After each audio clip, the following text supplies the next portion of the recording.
ආයිබෝවන් සුබ දවසක් ඔබට.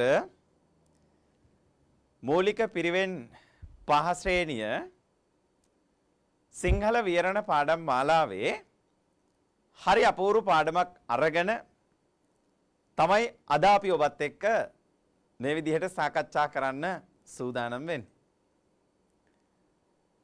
මේ දවස්වල අපි දකින පුවත්පත්වල ලොකු අකුරෙන් විශාල අකුරෙන් හරි අපූර්ව මාතෘකා ලියලා තියෙනවා ඔබ දැකලා තියෙනවා.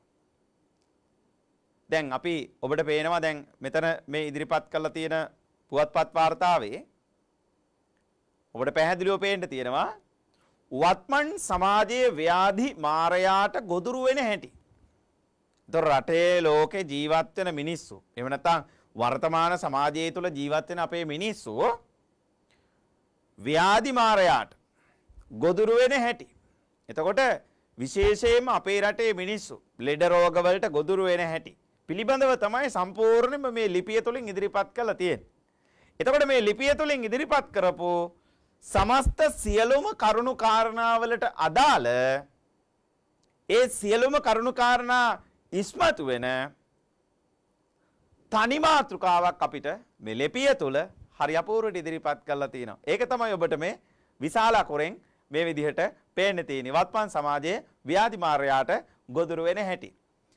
ඊළඟට අපි බැලුවොත් එහෙම සමහර වෙලාවට මේ සමාජය තුළ ජීවත් වෙන මිනිස්සු විතරක් නෙමෙයි.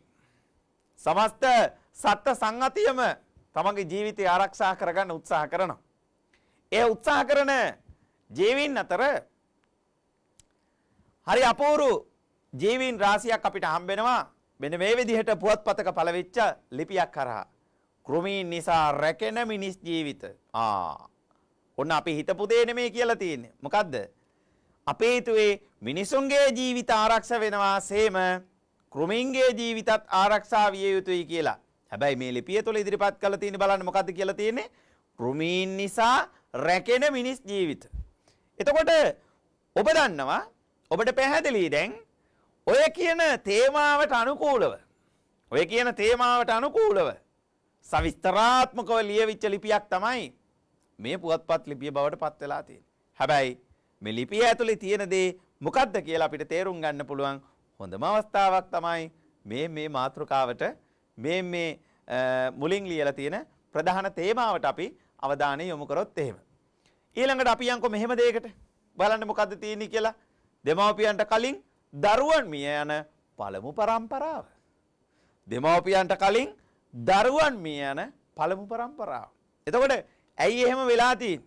මොකක්ද ඒකට හේතුව කියන එක සම්පූර්ණයෙන් මේ ලිපිය තුල තියෙනවා. එතකොට මේ ලිපිය කියවන්න කලින්, මේ ලිපිය අවධානයට ලක් කරන්න කලින්, මේ ලිපිය අවබෝධ කරගන්න කලින්, මේ ලිපියට ප්‍රවේශ වෙන පුද්ගලයා මේ ප්‍රධාන තේමාව කියවනවා අනිවාර්යෙන්. එයා දන්නවා එතකොට සමස්ත ලිපිය තුළ ඉදිරිපත් කරලා තියෙන කරුණු ටික තමයි මේ ප්‍රධාන තේමාව විදිහට අපිට මෙතෙන්දී ඉදිරිපත් කරලා තියෙන්නේ කියලා. හරි.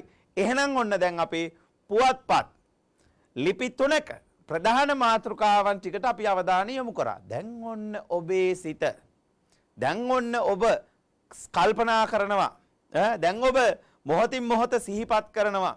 දැන් මොකද්ද අද මේ කතා කරන්න හදන කාරණාව කියලා. හරි. දැන් ඔන්න එහෙනම් අපි අද කතා කරන්න හදන පාඩමට අදාළව නිපුණතාවය ගැන අපි මේ විදිහට සාකච්ඡා කරගෙන යන්. අපි කියනවා මේ විදිහට අදහස් නිර්වුල්ව හා නිවැරදිව ඉදිරිපත් කරමින් ඉදිරිපත් කරමින් ලේඛන කාර්යයේ යෙදෙයි. එතකොට ඊළඟට අපිට කියනවා නිපුණතා මට්ටම. දැන් අපි මුලින්ම නිපුණතාවය ගත්තොත් එහෙම මොකද්ද කියන්නේ? අද ඔබ මේ සාකච්ඡා කරන පාඩමට අවධානයෙන් හිටියොත් ඔබ මේ පාඩම තුළින් යම් දෙයක් ගන්නවා නම් ඒ ගැනීමේ අදහසට අපි එකතු කරන අදහස තමයි මොකද්ද? අදහස් නිර්වුල්ව හා නිවැරදිව ඉදිරිපත් කරමින් ලේඛන කාර්යයේ යෙදෙයි. එතකොට නිපුණතාවයේ ඒකනම් ඔබට ලැබෙන නිපුණතා මට්ටම කුමක්ද? ලේඛන කාර්යයේදී සංශ්ලේෂණ හැකියාව ප්‍රදර්ශනය කරයි. ලේඛන කාර්යයේදී සංශ්ලේෂණ හැකියාව ප්‍රදර්ශනය කරයි. එතකොට මේ නිපුණතාවය සහ නිපුණතා මට්ටම් මගින් ඔබ අපේක්ෂිත ඔබෙන් අපි අපේක්ෂා කරන ඉගෙනුම් ඵල කුමක්ද? ඉගෙනුම් ඵලය කුමක්ද? අපි බලමු මෙන්න මේක. පළවෙනි එක තමයි සාරාංශකරණය යන කුමක්දයි පැහැදිලි කරයි. ඔන්න දැන් ඔබට යම් ඉඟියක් ලැබිලා තිනවා අද අපේ කතා කරන මාතෘකාව කුමක්ද කියලා. එතකොට සාරාංශකරණය කුමක්දයි පැහැදිලි කරයි. පළවෙනි එක. දෙවෙනි එක තමයි සාරාංශකරණයේදී අවධානය යොමු කළ යුතු කරුණු ඉදිරිපත් කරයි. ඒ නිසා සාරාංශකරණය යන කුමක්දයි යන්න ඔබට ගම්‍යමාන වෙනවා. ඒ විතරක් නෙමෙයි සාරාංශකරණයේදී අවධානය යොමු කළ යුතු කරුණු ඉදිරිපත් කරයි. එතකොට ඔය කියන තේමාවන් දෙක ඔබේ ඉගෙනුම් ඵලය කියන කොටසට ලබා ගන්න පුළුවන්කම ලැබෙනවා. ඒ විතරක් නෙමෙයි. ඔබ තේරුම් ගන්න. සාරාංශකරණය සඳහා දී ඇති උපදේශ පිළිපැදිය යුතු බව පවසයි. සාරාංශකරණයක් සිද්ධ කරගෙන යනකොට ඒ සාරාංශකරණයකට අවැසි උපදේශ මොනවද? ඔබ පිළිපැදිය යුතු කරුණු මොනවද? කියන එක අද අපි සාකච්ඡා කරනවා. එතකොට ඒකත් ඔබට ලැබෙන ඉගෙනුම් ඵලයක් විදිහට අපිට සාකච්ඡා කරන්න පුළුවන්. ඒ විතරක් නෙමෙයි.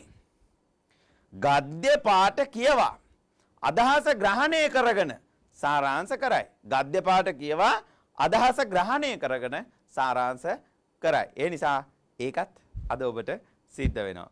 එතකොට මේ කරුණු ටිකත් එක්ක අපි ඉස්සරහට යනකොට අපිට નિરાයාසයෙන්ම අපිට නිතැතින්ම ගලා එන ප්‍රශ්නයක් තමයි මොකද්ද? සාරාංශකරණේ යනු කුමක්ද? අපිට ආ ප්‍රශ්නේ මොකක්ද එන්නේ? සාරාංශකරණේ යනු කුමක්ද? අපිට මෙහෙම උත්තරයක් ලැබෙනවා. බලන්න මොකද්ද තියෙන්නේ කියලා.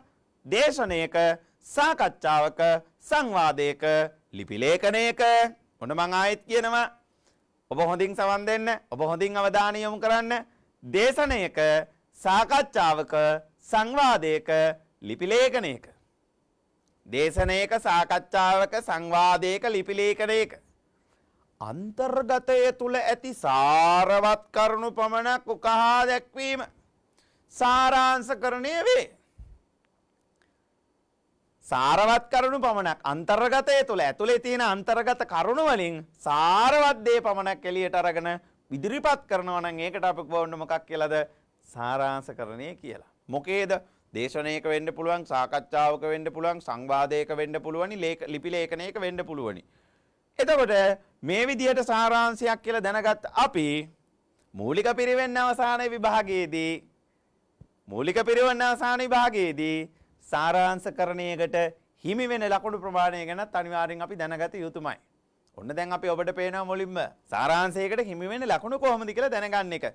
පළවෙනි කාරණාව තමයි හොඳින් මතක තියාගන්න ඔබ අන්තර්ගතයේට ඔබේ සාරාංශයේ අන්තර්ගතයේට ඔබට ලකුණු 6ක් හම්බෙනවා.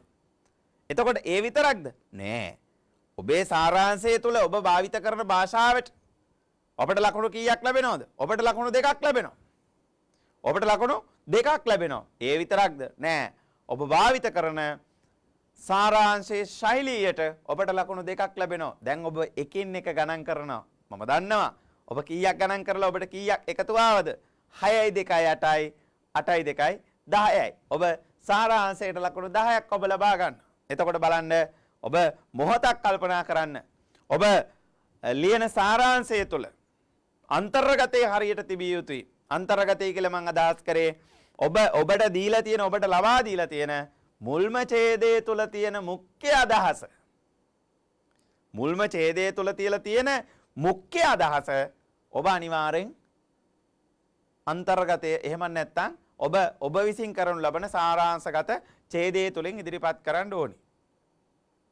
භාෂා භාවිතය කියන එකට මම ඊළඟ තව මොහොතකින් ඔබට පැහැදිලි කරලා දෙනවා ඒකට අවශ්‍ය කරුණු සියල්ල. ශෛලිය කියලා කියන්නේ දැන් අපි සරලව කතා කරොත් එහෙම මේ ශෛලිය කියන එක තුල තියෙන දෙයක් තමයි මොකද්ද? ඔබට සාරාංශගත කිරීම සඳහා ඡේද කිහිපයක් ලබා දුන්නත් ඔබට සාරාංශගත කිරීම සඳහා ඡේද කිහිපයක් ලබා දුන්නත් ඔබ මතක තියාගන්න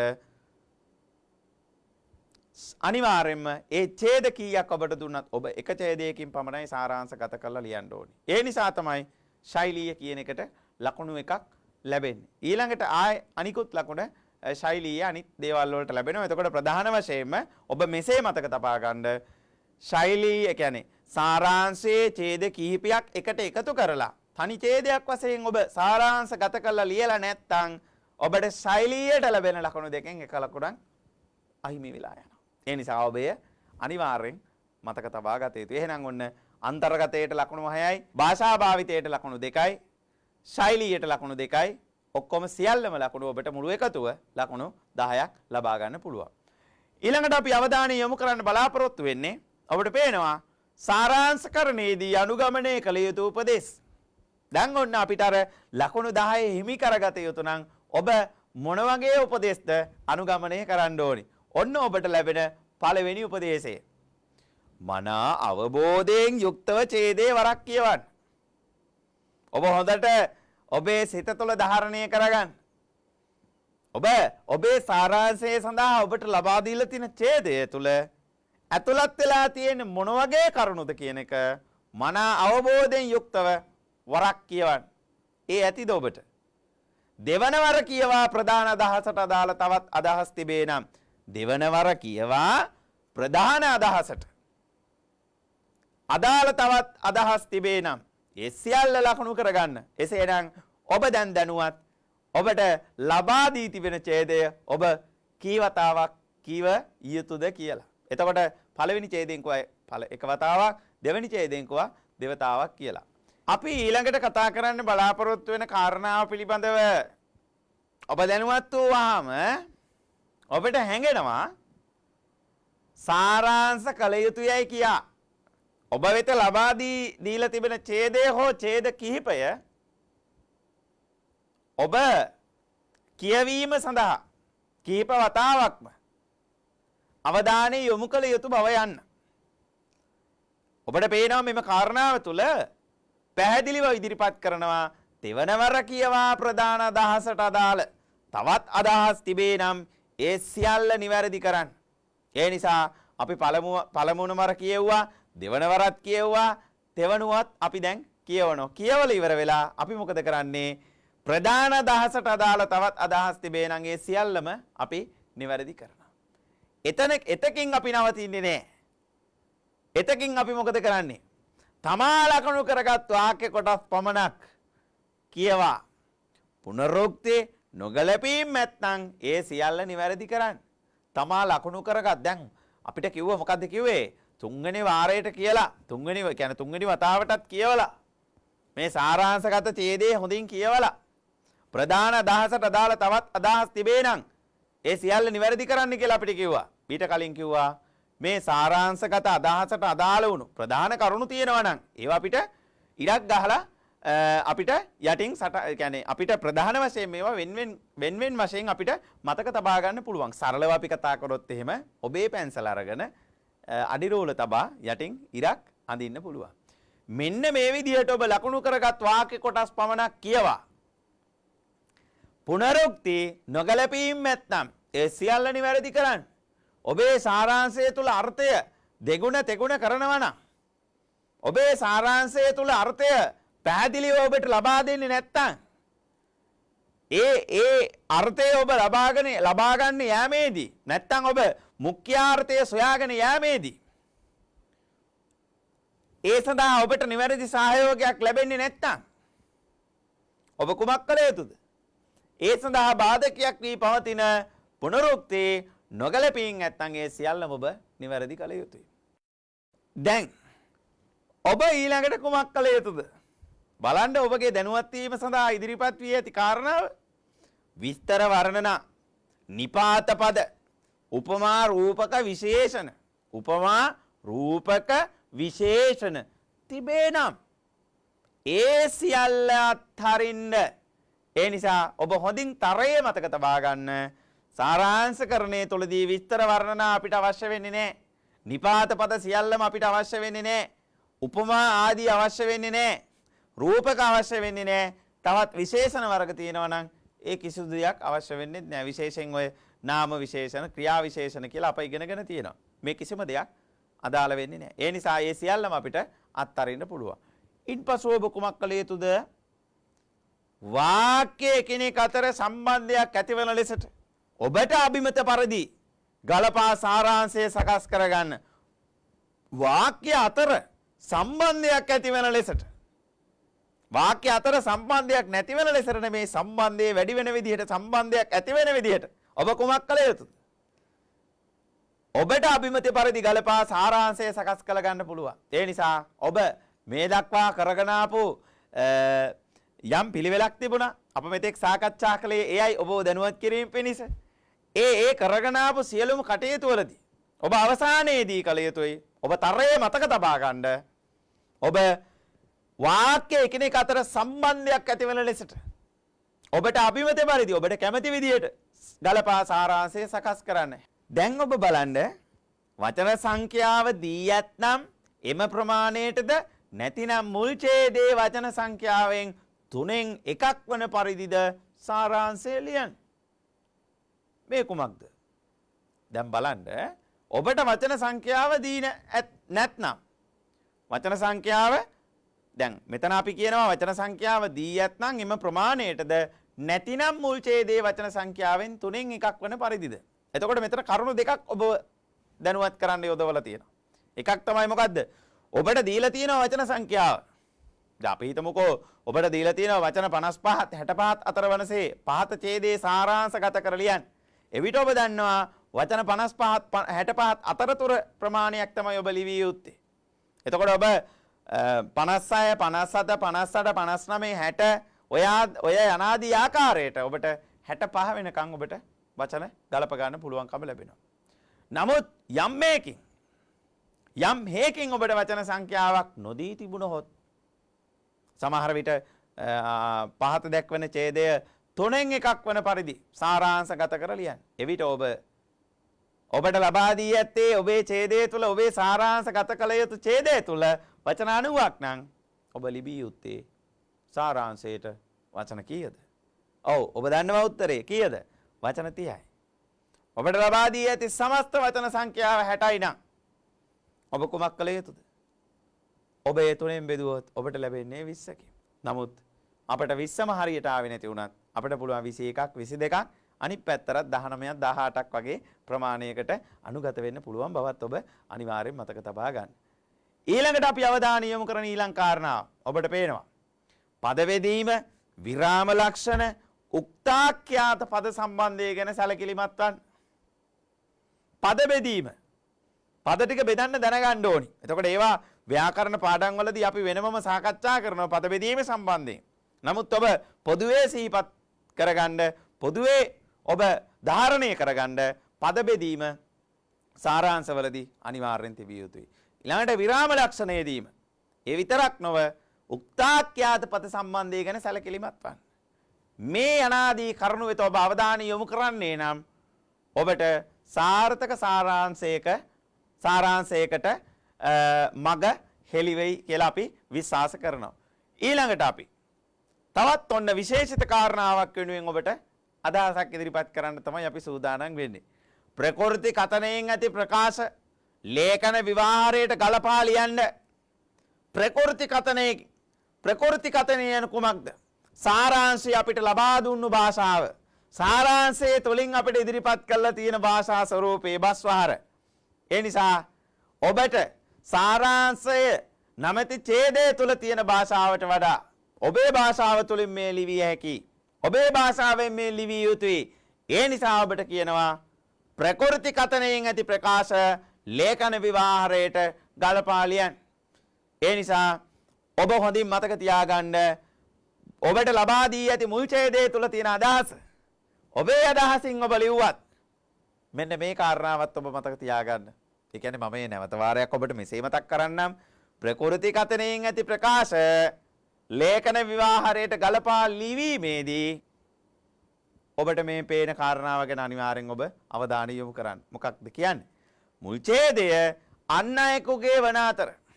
මුල් ඡේදය ඔබේ නෙමෙයි. ඔබට කොහෙන් හෝ ඇහිඳා දුන්න එකක්.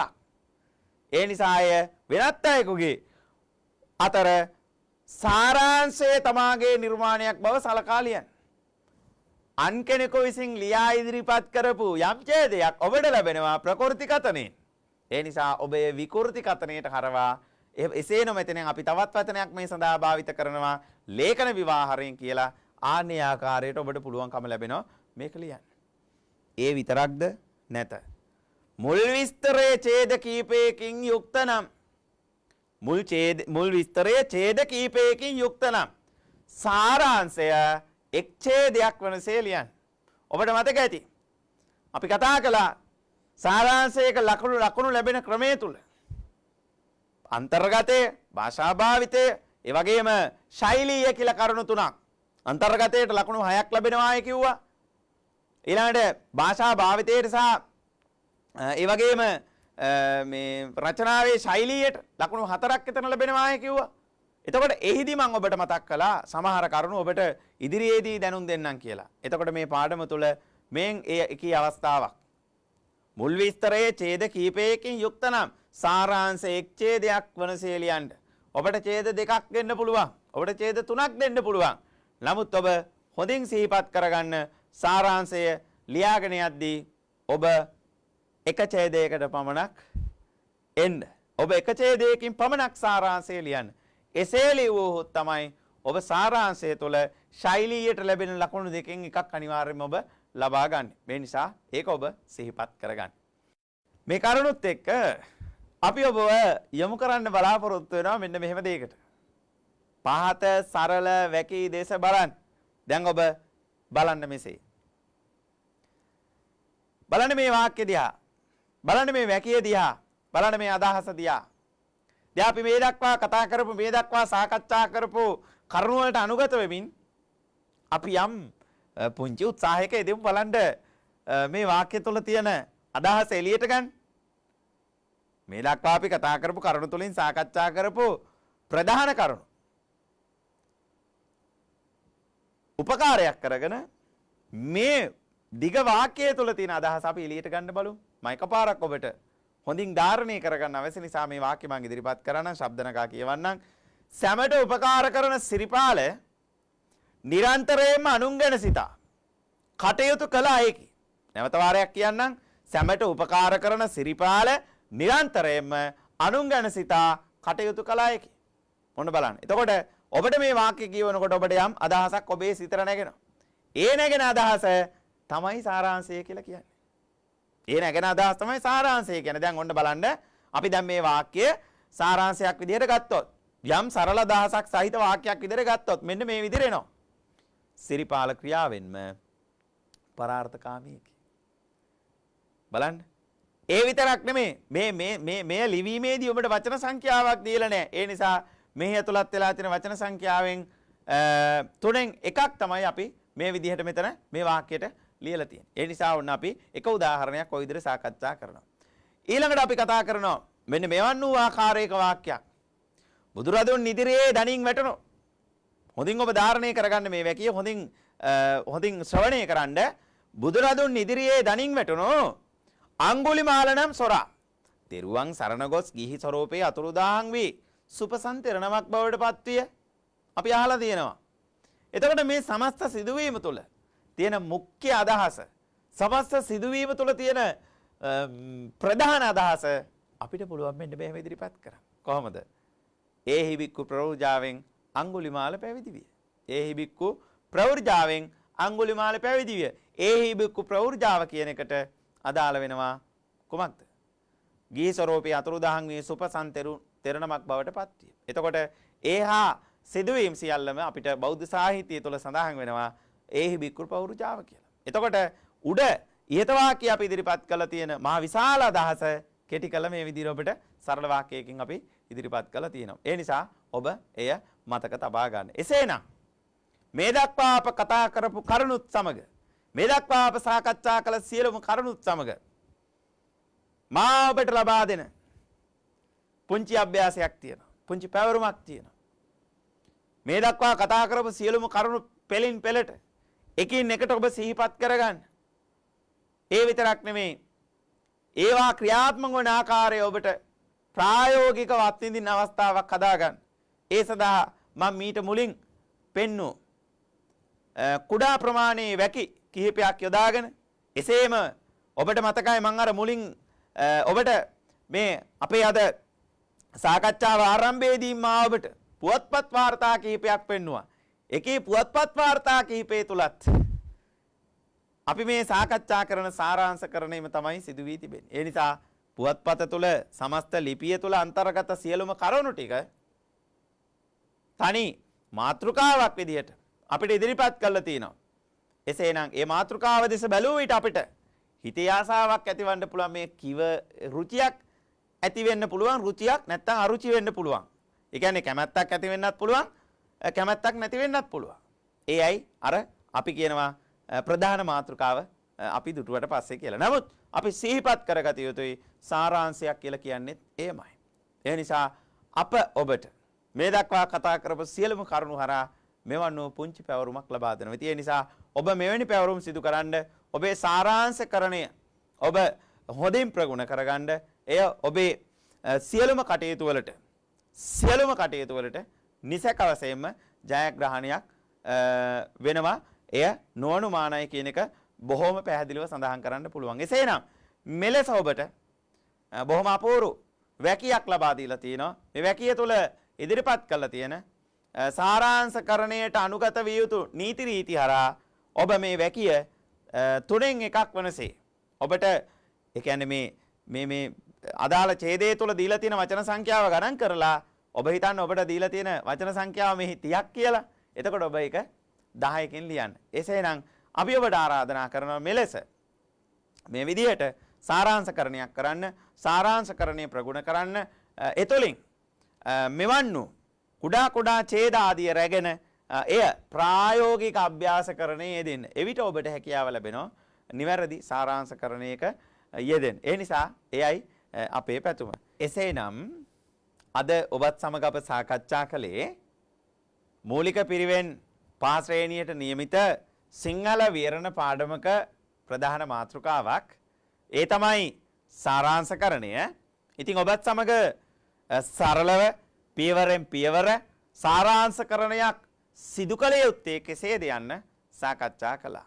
එසේනම් ඔබට අප විශ්වාස කරනවා සාරාංශකරණයක් බොහොම සාර්ථකව සිදු කරගන්නට අවශ්‍ය සහයෝගය උපකාරය අද දවස තුලදී ඔබත් සමග සම්බන්ධ වීම තුලින් අපට ලබා දෙන්නට හැකි වූ බව.